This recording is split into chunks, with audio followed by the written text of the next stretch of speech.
পানি ভাই। এখন ছেলেটাকে আমরা খুব মানে করলাম, হোলি মাখালাম, এখন ছেলেটাকে গা ধুয়ে দেবো।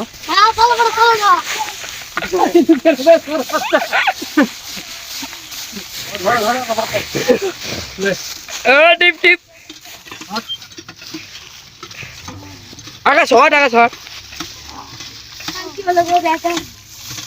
দেখেন কালো কালো গা। আমরা হোলি মাখাচ্ছি, আমরা আবার গা ধুয়ে দিচ্ছি ছেলেটাকে। কলার তলে ঢুকনাবে, পুরো গায়ে ঢুকনাবে, পুরো গা ঢুকানাবে।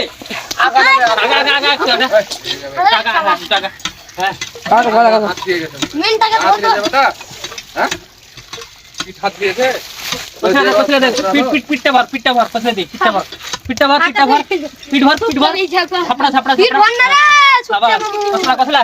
কসলা ঝামালিয়া ইটলিয়া চলে যাবে। আমাদের আজকে হোলি খেলা হলো, শ্যুট করা হলো, দুটোই হলো। আমরা সাধারণত শ্যুট করার জন্য হোলিটা নিয়ে এসেছিলাম, শ্যুট করার জন্য একমাত্র রং নিয়েছিলাম। আমরা রং খেলেছিলাম না অবশ্য, আর রং খেলার তেমন কোনো ইচ্ছাও ছিল না। আমরা জাস্ট শ্যুটের জন্য রংটা খেললাম, তাছাড়া কিছু না। ওকে, সো দেখতে থাকো।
দেখা হচ্ছে নেক্সট ব্লগে। আপনারা দেখতে থাকুন, এই ফেসবুক পেজটাকে ফলো করুন।